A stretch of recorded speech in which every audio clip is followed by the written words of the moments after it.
आज हम जो अपना किताब है रेनबो, उसका 5th लेसन ले रहे हैं हम, India's gift to the world. यानी कि पूरे संसार के लिए भारत ने क्या क्या उपहार दिए हैं, बहुत कुछ दिया है।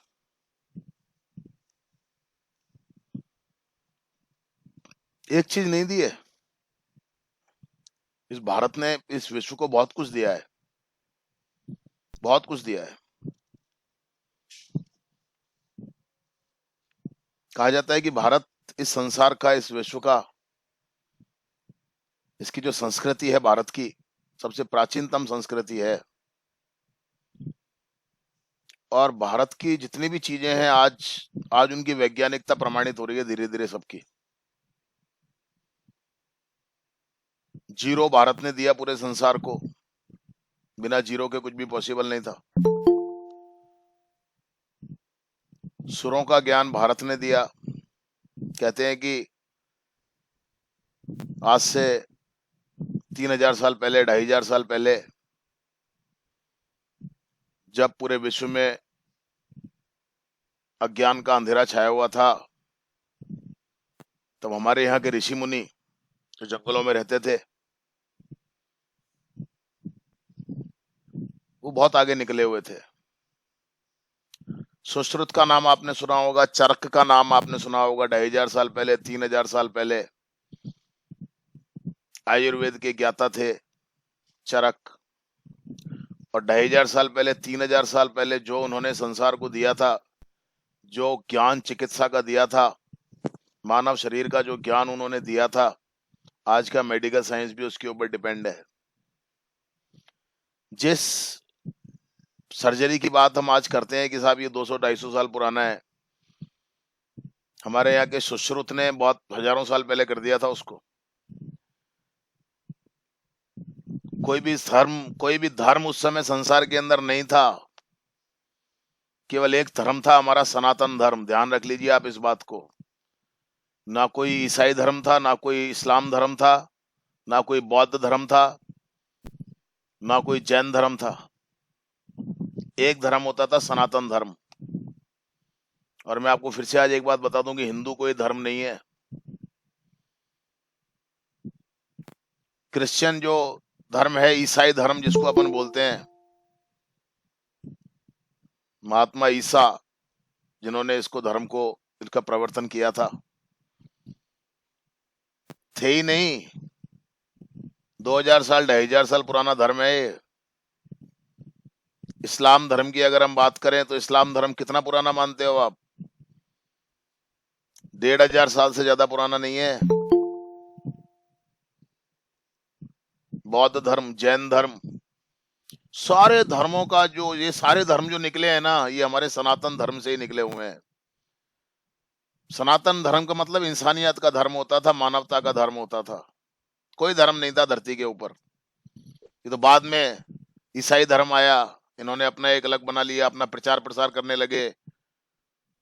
महात्मा ईसा चाहते थे कि मेरे को पूजा हो बस मेरी, भगवान बन गए।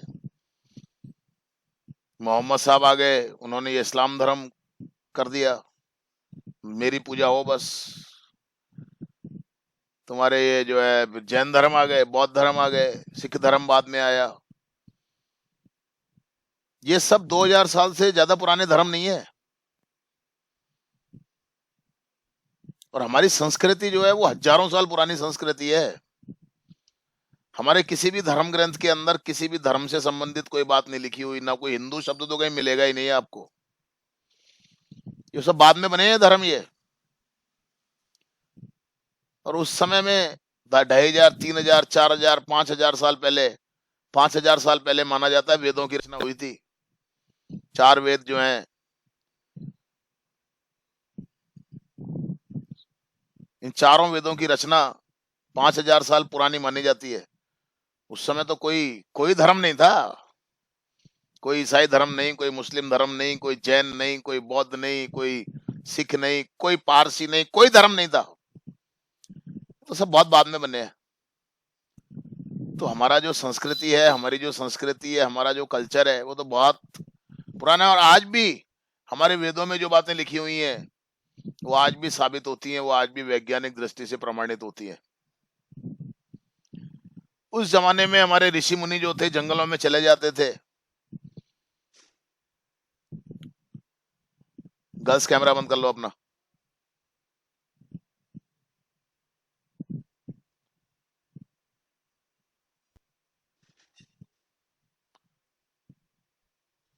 ऋषि मुनि जो होते थे हमारे जंगलों में चले जाते थे और जन कल्याण के लिए कार्य करते थे। दवाइयां ढूंढते थे और कोई तरीके ढूंढते थे। आज अगर मैंने चरक की बात की तो चरक कौन थे? एक ऋषि तो थे। सुश्रुत कौन थे? एक ऋषि तो थे। 2500 साल पहले, 3000 साल पहले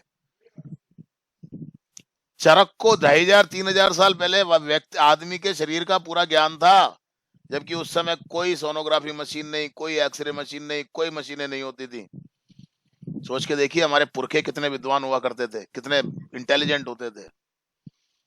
और आज भी 3000 साल पहले, 2500 साल पहले चरक ने चरक संहिता के नाम से जो किताब लिखी थी, स्वास्थ्य विज्ञान के जो सिद्धांत उन्होंने प्रतिपादित किए थे, आज का मेडिकल साइंस भी उनके ऊपर टिका हुआ है। ये पाचन क्रिया, ये जनन क्रिया, ये सारी क्रियाएं उन्होंने उसी समय बता दी थी। सुश्रुत महान जो ऋषि थे हमारे, उन्होंने प्लास्टिक सर्जरी और ये सर्जरी जो आज होती है, इनका आविष्कार कर दिया था, इनकी खोज कर दी थी। ये करते थे।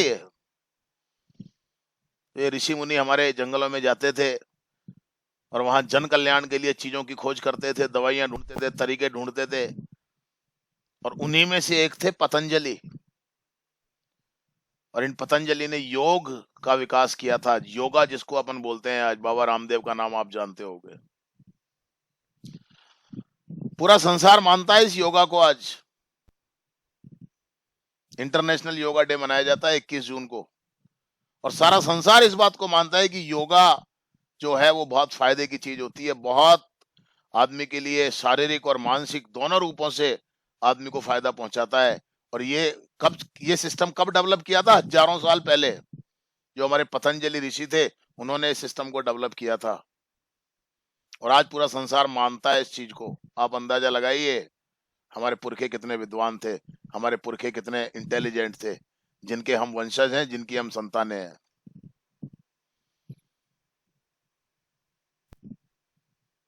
और वास्तव में है योगा। योगा जो है, जिसको हम योग कहते हैं, योग है एक्चुअली। योग किस प्रकार से व्यक्ति के और कई प्रकार की बीमारियों का इलाज भी योग से होता है आज।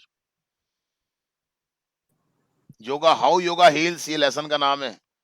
एक्चुअली ये जो लेसन है आपका 5वां, India's gift to the world, इसमें 2 पार्ट हैं। एक हाउ योगा हील्स और एक प्योरिटी इज पावर। ये संसार की देन है हमारी। हमने भारत ने दिया है ये संसार को। ये उपहार हैं। भारत की संस्कृति की आज भी पूजा होती है। भारत की संस्कृति को आज भी मानने वाले लोग संसार में मौजूद हैं। पर दुर्भाग्य है, हमारे अपने देश के अंदर हम जीसस को ज्यादा प्यार करते हैं। मैं मना नहीं कर रहा हूं, करिए आप। लेकिन हमें हमारे कल्चर का भी तो ध्यान होना चाहिए। हमारे पुरखों के ऊपर हमें गर्व होना चाहिए। जो हमारे पुरखे थे, उनके ऊपर हमें गर्व होना चाहिए। मैंने आपको बता दिया, वैज्ञानिक रूप से प्रमाणित है ये बातें, कि बाकी के जितने भी धर्म है संसार के अंदर, चाहे वो क्रिश्चियन धर्म हो, चाहे वो इस्लाम धर्म हो, चाहे वो बौद्ध धर्म हो, चाहे वो जैन धर्म हो, चाहे वो सिख धर्म हो, चाहे वो पारसी धर्म हो, सारे के सारे सनातन धर्म से निकले हुए हैं। सारे के सारे सनातन धर्म से निकले हुए हैं। ये इस संसार में सबसे पहले अगर कोई था तो हम थे।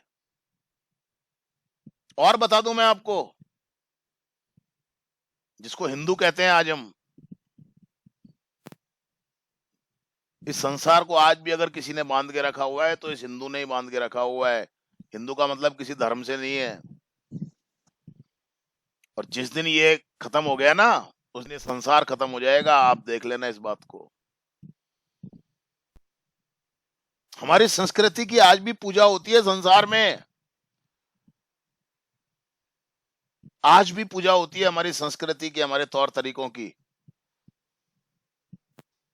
हमारे सिस्टम देखिए आप कितने, जो भी हमारे सिस्टम बने हुए हैं वैज्ञानिक रूप से प्रमाणित हैं। ये तो इतिहास तोड़ मरोड़ करके दिखाया जाता है आप लोगों को।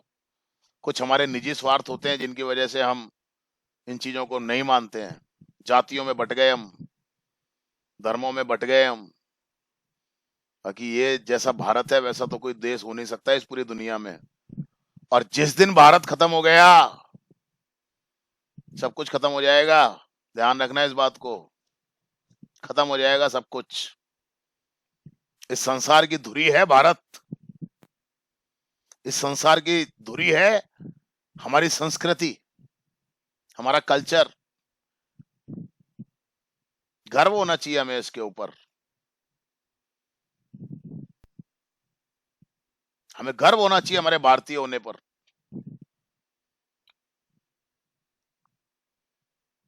तो किस प्रकार से योगा हमको ठीक करता है, बिल्कुल वैज्ञानिक रूप से प्रमाणित है। और सबसे बड़ी बात क्या है इस बात का, इसका इससे ज्यादा प्रमाण क्या हो सकता है कि ये जो लेसन आप पढ़ोगे ये किसी इंडियन ने नहीं लिखा है। योगा के महत्व को बताने वाला ये जो लेसन है ये किसी भारतीय ने नहीं लिखा है, ये लिखा है एक अमेरिकन ने, जिसका नाम है टिमोथी बर्गेन। ये अमेरिकन है ये।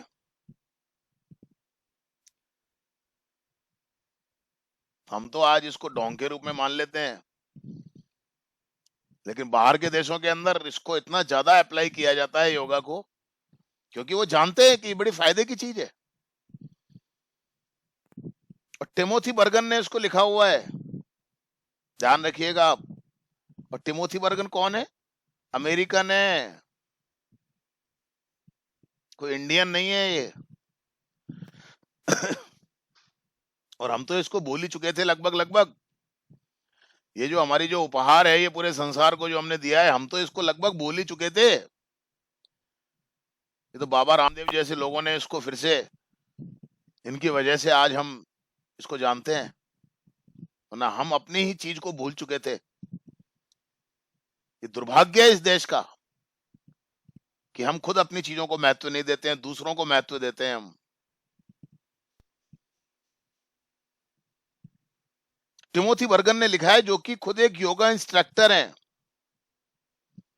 टिमोथी बर्गन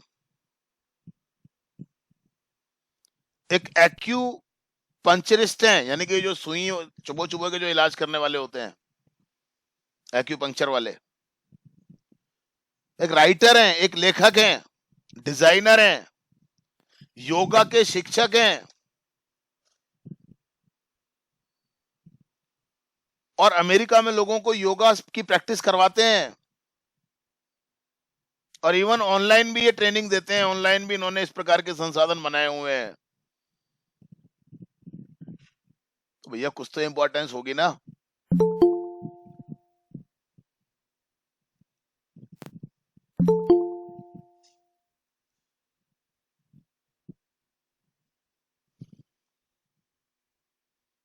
कैमरे बंद कर लो अपने।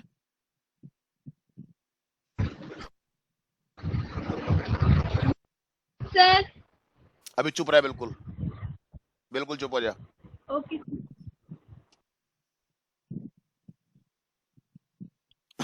योगा में ही प्राणायाम भी होता है, ध्यान भी होता है, बहुत सारी क्रियाएं होती हैं, और इसका किसी धर्म से कोई लेना देना नहीं है। परंतु बड़ा दुर्भाग्य है कि आज कुछ धर्म के लोग, कुछ विशेष लोग इसका भी विरोध करते हैं आज, जबकि ये केवल हमारे शरीर से संबंधित है।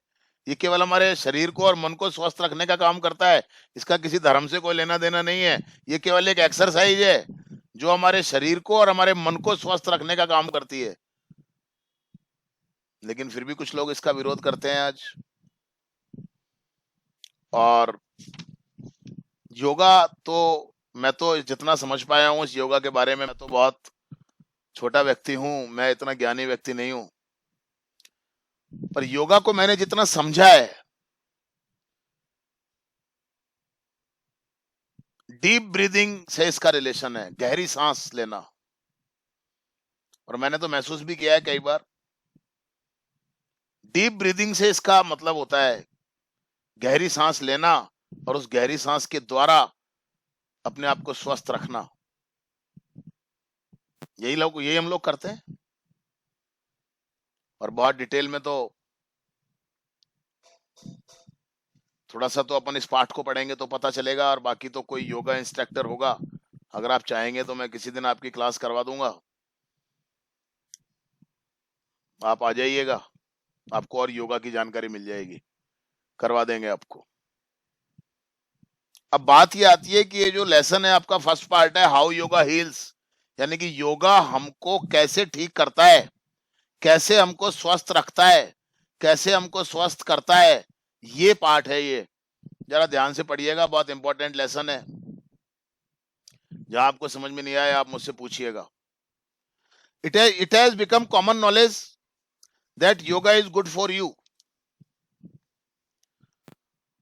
और ये तो बड़ा सामान्य सा एक जानकारी हो गई है कि योगा जो है हमारे लिए अच्छा है। बहुत सामान्य बात हो गई है, आज सब इस बात को जानते हैं कि योगा जो है वो हमारे लिए बड़ा अच्छा है, योगा करना हमारे लिए बड़ा अच्छा है। Currently yoga is being used as a therapy for cancer, infertility, lung disease, multiple sclerosis, Parkinson's disease, insomnia, high blood pressure and joint pain. और ये जो लिखा हुआ है ये किसी इंडियन के द्वारा लिखा हुआ नहीं है, ये अमेरिकन ने लिखा है। और लेकिन ये योगा है कहाँ का? इंडिया का। मैंने आपको बताया इसका विकास किसने किया था योगा का, ये योगा वाला सिस्टम किसने बनाया था? पतंजलि ने। पतंजलि का नाम तो आपने सुना होगा, पतंजलि स्टोर्स बहुत होते हैं बाबा रामदेव वाले। तो पतंजलि एक ऋषि थे एक्चुअली, हजारों साल पहले, और उन ऋषि ने हजारों साल पहले उनको सारा सिस्टम पता चल गया था बॉडी का, बिना किसी एक्सरे मशीन से, जब कोई मशीनें होती नहीं थी। ये एक्सरे मशीन और ये तो अब डेवलप हुआ है 200-300 साल के अंदर अंदर। वो हमारे ऋषि थे जिनको हजारों साल पहले ये पता चल गया था कि आदमी का शरीर कैसा होता है, अंदर से क्या होता है, पूरी शरीर की क्रियाविधि उनको पता चल गई थी, आप देखिए। और उन्होंने इस योगा वाले सिस्टम को डेवलप कर दिया। तो अंदाजा लगाओ आप कितना इंटेलिजेंट रहा होगा वो व्यक्ति यार, आप अंदाजा लगाइए जरा, खुद अंदाजा लगाओ, पर गर्व महसूस करो इस बात के ऊपर आप कि हम देखो हमारे पूर्वज कितने महान थे। और इंपॉर्टेंस तो मैंने आपको बता ही दी, एक अमेरिकन व्यक्ति जब इसकी इंपॉर्टेंस बता रहा है तो आपको और इससे ज्यादा क्या बताएं आपको। तो उन्होंने लिखा है कि currently yoga is being used, अभी वर्तमान में योगा को काम में लिया जा रहा है एज ए थेरेपी, एक इलाज के रूप में। किसका इलाज? कैंसर। यानी कि योगा से किसकी चीज, किन किन बीमारियों का इलाज किया जा रहा है आज, सुन लीजिए आप। कैंसर का, इनफर्टिलिटी, बांझपन होता है ना, कुछ महिलाओं के बच्चे नहीं होते, लंग डिजीज, फेफड़े की बीमारियां, मल्टीपल स्क्लेरोसिस। मल्टीपल स्क्लेरोसिस जो बीमारी होती है वो हमारा जो स्नायु संस्थान होता है,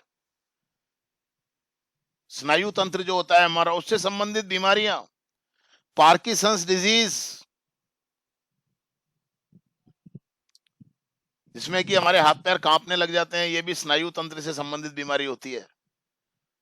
इंसोम्निया, अनिद्रा की बीमारी, हाई ब्लड प्रेशर, उच्च रक्तचाप एंड जॉइंट पेन, यहां तक कि जो हमारे जोड़ों का जो दर्द होता है, इन बीमारियों का इलाज आज योगा के द्वारा किया जा रहा है। और मैंने तो खुद देखा है, मैंने महसूस किया है। 4-5 साल पहले खुद मुझे ब्लड प्रेशर की प्रॉब्लम होने लग गई थी, डॉक्टर ने मुझे टैबलेट चालू कर दी थी और मैंने साल भर तक वो टैबलेट ली है ब्लड प्रेशर की। उसके बाद लेकिन मैंने जब थोड़ा सा योगा करना शुरू किया, योगा क्या है एक्चुअली आज भी मैं तो करता हूँ, मेरी नजर में तो कुछ ज्यादा टिपिकल चीज नहीं है, सीधे बैठ जाओ और गहरी गहरी सांसें लेना, जितनी गहरी आप ले सकते हो सांसें, छोड़ देना, बेस तो यही है योगा का। बेस तो यही है, यही योगा है। प्राणायाम करते हैं हम, कई प्रकार के प्राणायाम होते हैं। एक नथुने से सांस लेना, दूसरी से छोड़ देना, दूसरे से लेना, एक से छोड़ देना, ये हमारी फेफड़ों की कई बीमारियों को ठीक कर देता है। प्रामाणिक हो चुकी है ये चीजें, और यहाँ पर बताया जा रहा है कि इन बीमारियों का इलाज योगा के द्वारा किया जा रहा है।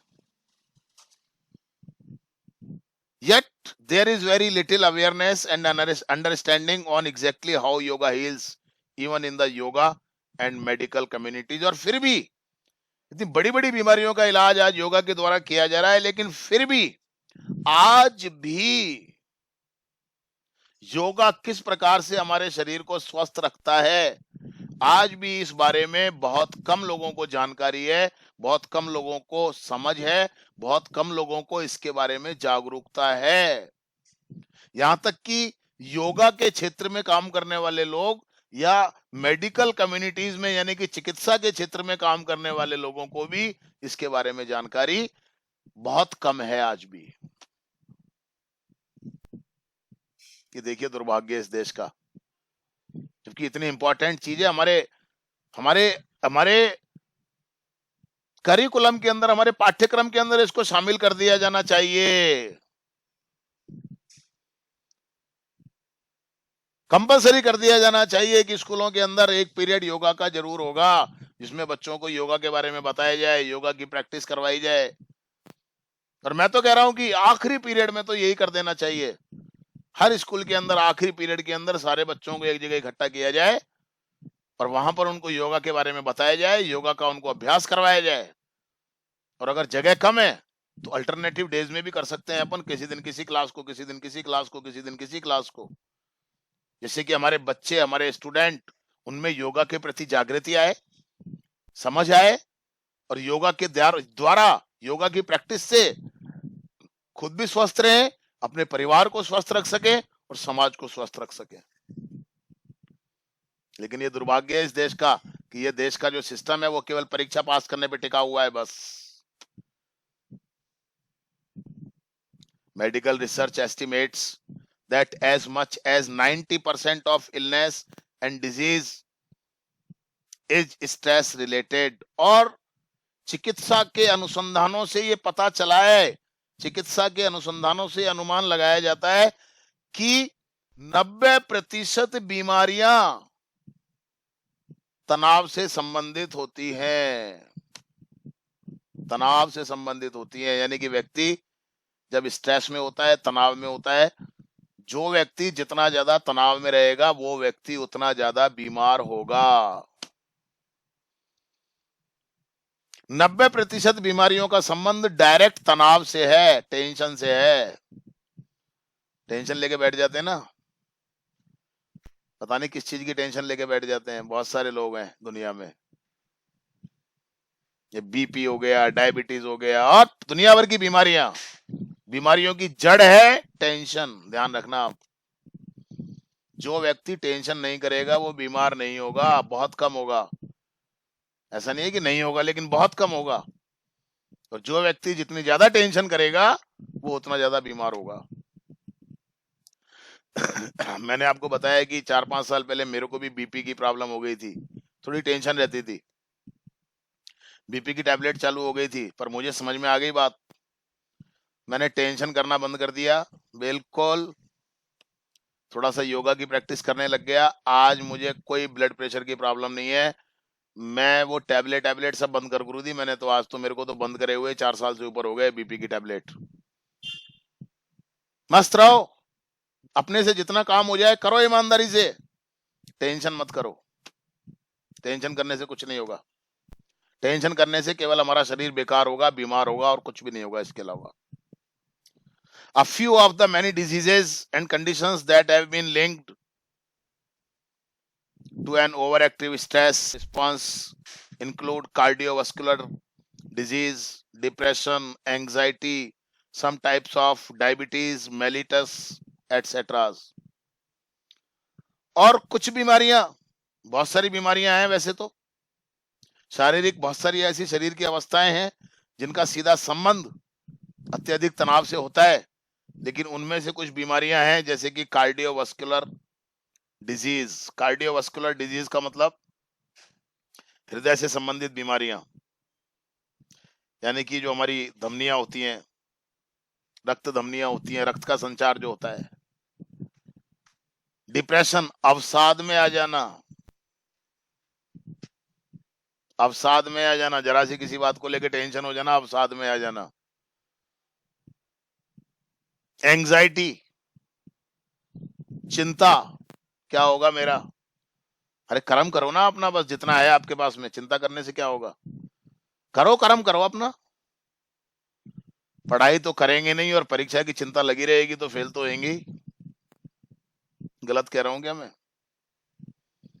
पढ़े रहेंगे, पढ़ाई करेंगे नहीं, फिर चिंता होगी परीक्षा की, टेंशन में आएंगे, अवसादग्रस्त हो जाएंगे, तो उसका क्या इलाज है। अपना कर्म करो आप जितना कर सकते हो, मेहनत करो आप जितनी कर सकते हो आप, बस। और क्या करोगे आप। कुछ प्रकार की डायबिटीज की बीमारियां होती हैं। डायबिटीज को अपन कहते हैं मधुमेह की, बहुत कॉमन बीमारी हो चुकी है डायबिटीज।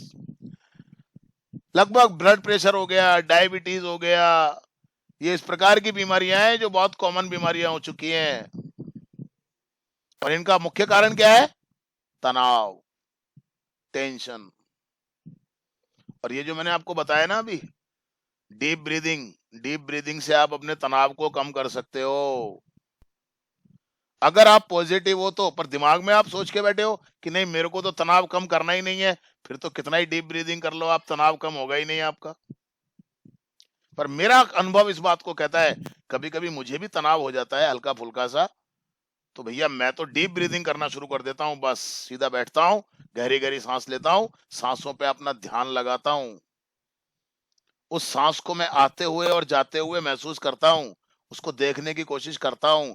और सच बता दूं मैं आपको, मेरा अनुभव है इस बात का, मेरा तनाव तो खत्म हो जाता है, क्योंकि मैं वास्तव में उस तनाव को खत्म करना चाहता हूं।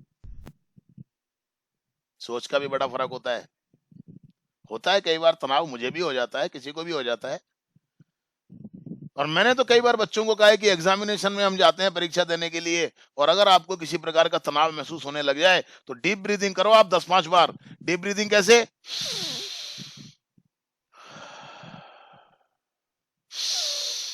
बिल्कुल आप करिए, आप इसका फायदा देखिए। हंसने की बात नहीं है शंकर भैया, हंस हंस के ही तो हमने बर्बाद कर दिया अपने देश को।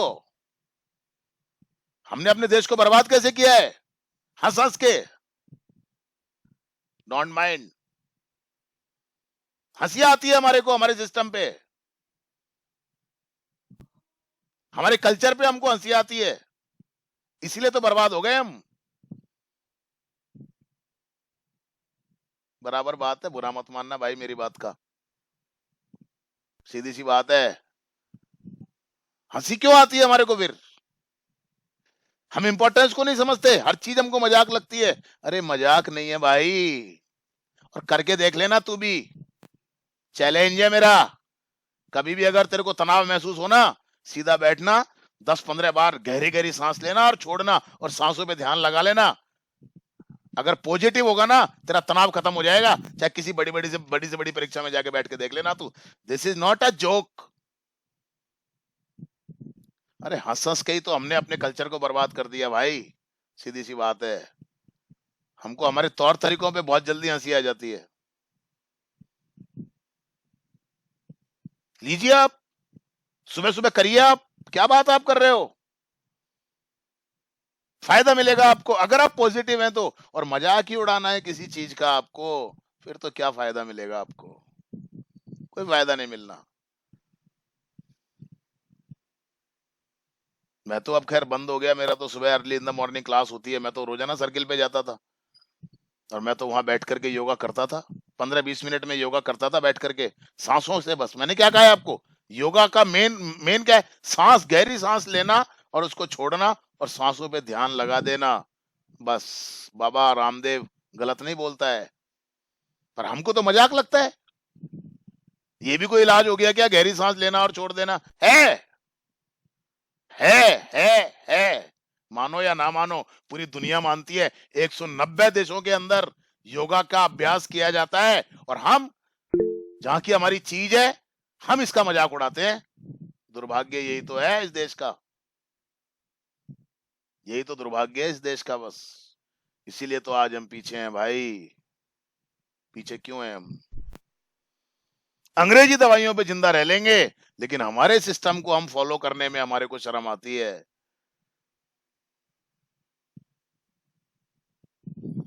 आज 40 साल का 45 साल का आदमी होता है, दवाइयां चालू हो जाती हैं उसकी, दवाइयों पे जिंदा रहता है वो। और अगर इस योगा वाले सिस्टम को अप्लाई करने लग जाए, दवाइयों की जरूरत नहीं पड़ेगी उसको बहुत लंबे समय तक। पर बात क्या है, हमारी चीजों की इंपॉर्टेंस बाहर के लोग तो करते हैं, लेकिन हम नहीं करते। बाहर के लोग जानते हैं रोटी में कितनी ताकत है, लेकिन हमारे को क्या चाहिए? चाउमीन, पिज्जा, बर्गर, ऊट पटांग, cold drink, Pepsi, Coca Cola. ये गटर साफ करने के काम में आता है अमेरिका जैसी कंट्री के अंदर, अगर आपको मालूम हो तो। और हम इसको बड़े चाव से पीते हैं, गुट गुट गुट। कीटनाशक दवाइयां होती हैं इसके अंदर, बैन है ये सारे के सारे कोल्ड ड्रिंक्स अमेरिका जैसी कंट्रीज के अंदर। वहां पे आपको पता है ये कोल्ड ड्रिंक किस काम में आती हैं? गटर साफ करने के काम में आती हैं। और हम ये लोग यहाँ पर बड़े शौक से पीते हैं इनको। ये दुर्भाग्य है हमारा। छाछ नहीं पी जाती हमसे, दही नहीं खाया जाता हमसे, दूध नहीं खाया जाता हमसे। ये दुर्भाग्य है, हम अपने सिस्टम को छोड़ करके और दूसरे वाले सिस्टम को अप्लाई कर रहे हैं। और देख लीजिए हमारी क्या हालत हो रही है आज। वो हमारी रोटी को यूज कर रहे हैं, उनको पता है कि रोटी में कितनी ताकत होती है, और हम बर्गर की तरफ भाग रहे हैं, हम पिज्जा की तरफ भाग रहे हैं, हम फास्ट फूड की तरफ भाग रहे हैं, और वो हमारा सिस्टम अप्लाई कर रहे हैं, हमारे सिस्टम को फॉलो कर रहे हैं। यही तो दुर्भाग्य है इस देश का, इसीलिए तो ये देश पीछे जा रहा है।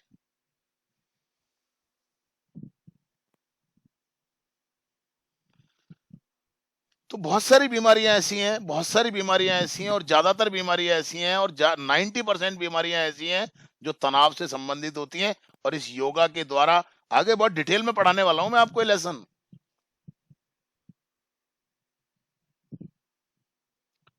What we feel as stress is the product of the sympathetic nervous system or the fight or flight response, an almost instantaneous surge in heart rate, cardiac output, blood pressure, sweating, shallow breathing, and metabolism combined with a tensing of muscles.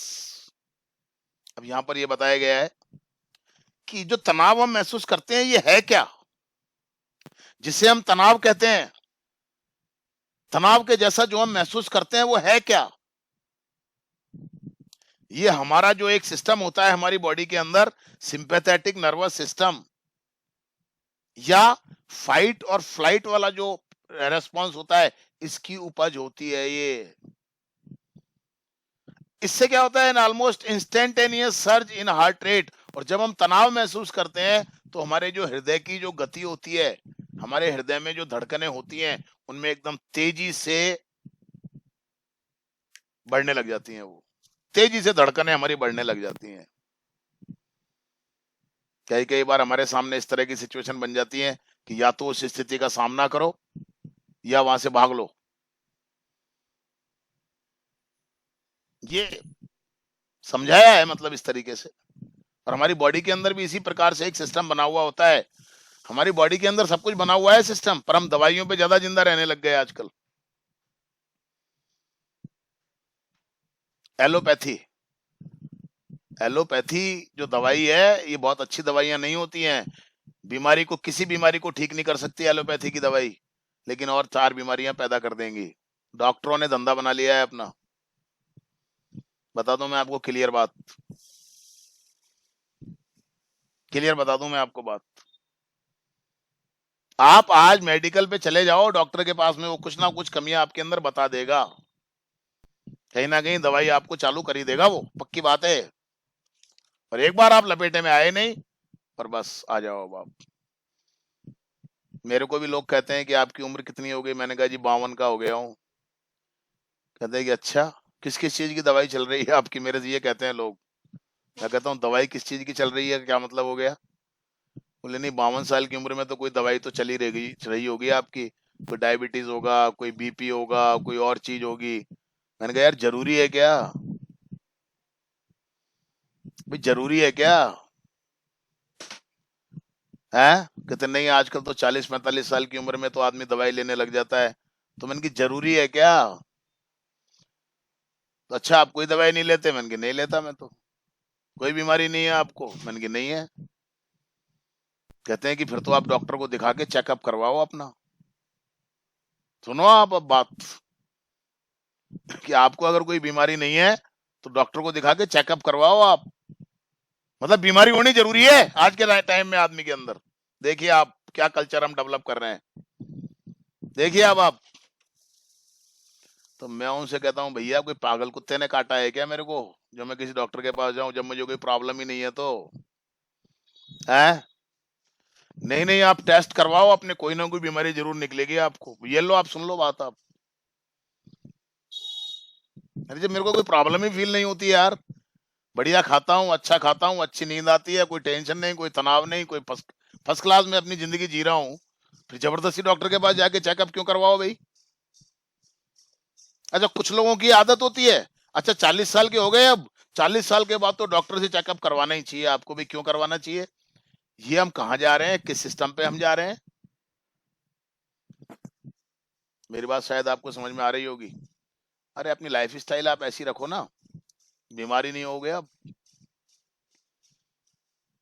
ये तो depend करता है आपके ऊपर, हमारे ऊपर, और हो भी जाओ तो कोई बात नहीं है, वो अलग बात है। तो तनाव में आदमी रहेगा तो बीमारी होगी उसको, सीधी सी बात है। आदमी जब तनाव में नहीं रहेगा तो बीमारी कहां से होगी?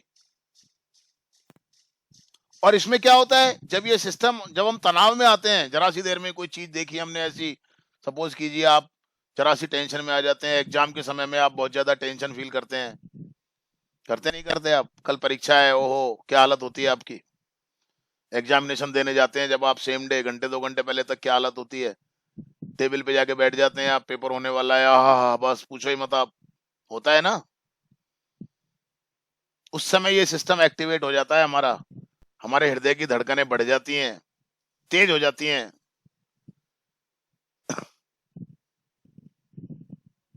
और क्या होता है,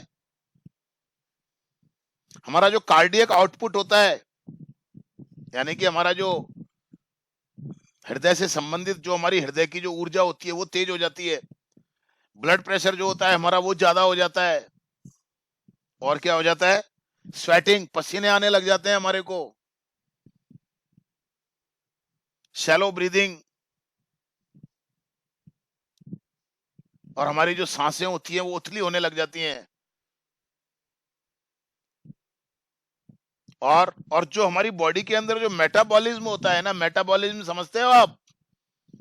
हमारे शरीर के पाचन क्रिया जो होती है, पाचन क्रिया के बाद जो हमारे शरीर के अंदर ऊर्जा बनती है वो बहुत ज्यादा होने लग जाती है, तेजी से होने लग जाती हैं सारी प्रक्रियाएं। हमारे शरीर की जितने भी क्रियाएं होती हैं ये बहुत तेज होने लग जाती हैं। और फिर क्या होता है, और इसके साथ साथ हमारी जो मांसपेशियां होती हैं उनमें भी तनाव आने लग जाता है, खिंच जाती हैं वो। ये होता है जब हम टेंशन में होते हैं, तो डिप्रेशन में जब हम होते हैं तो चैन नहीं पड़ता है आदमी को। और ये जो हमारे सिस्टम के अंदर, जब ये हमारा सिंपैथेटिक नर्वस सिस्टम जब एक्टिव हो जाता है तो क्या होता है,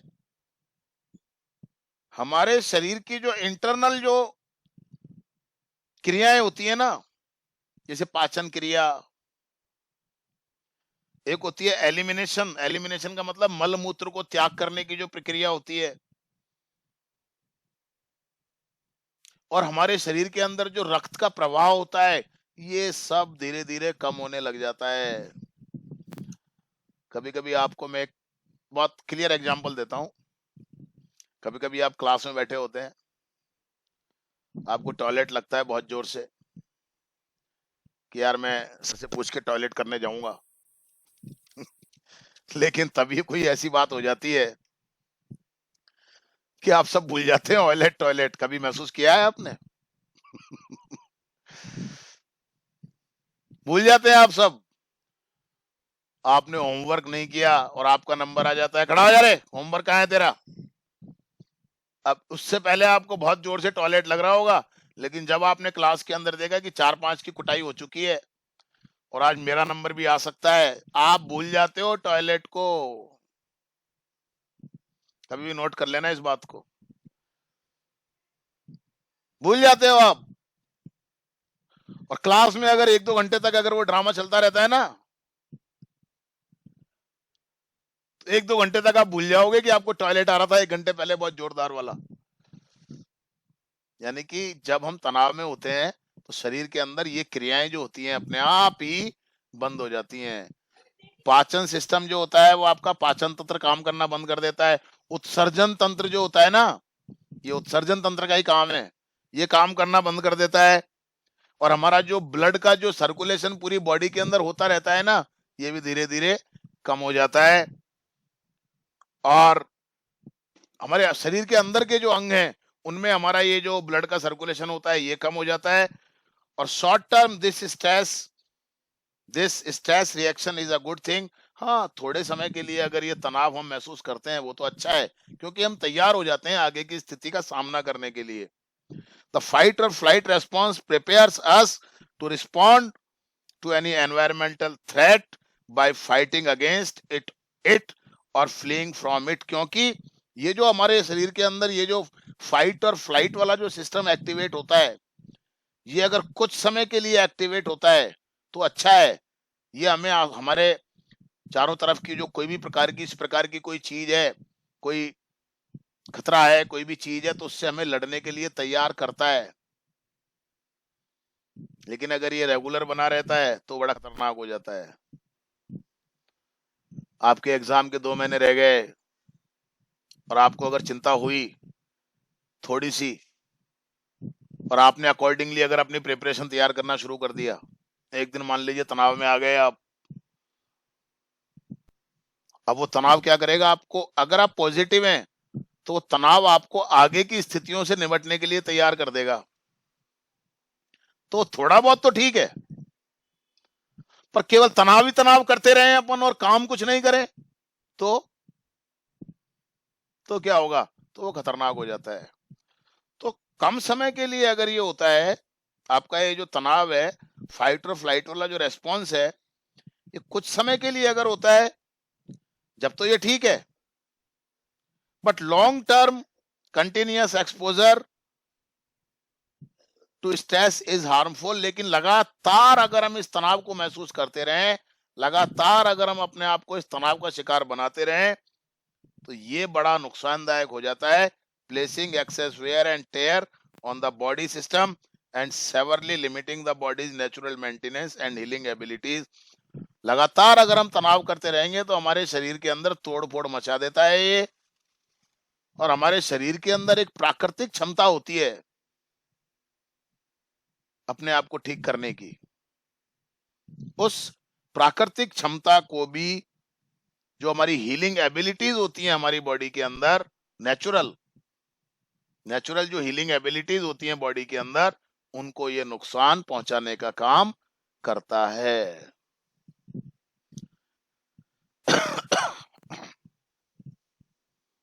हमारा शरीर भगवान ने ऐसा बनाया है कि नेचुरल एबिलिटीज हैं शरीर के अंदर। शरीर के अंदर भी तोड़फोड़ होती रहती हैं, अपने आप ही ठीक होती रहती हैं वो। ध्यान रखिए इस बात को आप, अपने आप ठीक होती रहती हैं वो। रोजाना कितनी कोशिकाएं नष्ट हो जाती होंगी हमारे शरीर की, कितने ही ऊतक हमारे शरीर में नष्ट हो जाते होंगे रोजाना इंटरनल, और वो अपने आप ही, हमारी बॉडी के अंदर इतनी एबिलिटी होती है कि वो अपने आप ही ठीक हो जाती है। और जिस व्यक्ति की ये नेचुरल एबिलिटी कम होती है वो ज्यादा बीमार रहता है, ध्यान रख लेना आप। समझ में आ रही है मेरी बात आपको? क्लियर हुई बात आपको है?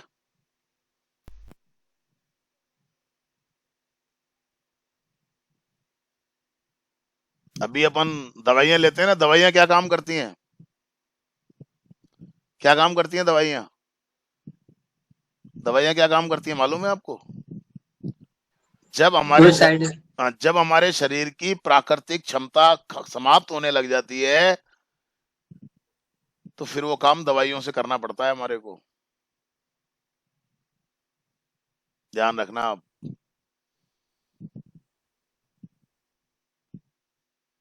शरीर के अंदर तो नेचुरल एबिलिटीज हैं, पर हम उन एबिलिटीज को काम में लेते हैं तब ना। और ये योगा क्या करता है? उन एबिलिटीज को बराबर बनाए रखता है। ध्यान रखना इस बात को आप। जिस प्रकार से रोजाना हमारे घरों के अंदर सफाई होती है नहीं होती, झाड़ू लगती है नहीं लगती, पोछा लगता है नहीं लगता, उसी प्रकार से हमारे शरीर के अंदर भी ये क्रिया चलती है। सुनना मेरी बात को अब आप ध्यान से। पोछे से क्या होता है, झाड़ू से क्या होता है मालूम है आपको? क्या होता है? घर की क्या सफाई होता से है? सफाई से क्या होता है? घर साफ दिखाई देगा। हाँ, सफाई से क्या घर होता है? अच्छा दिखाई देगा सर। बस अच्छा दिखाई देगा या कुछ और भी होता है?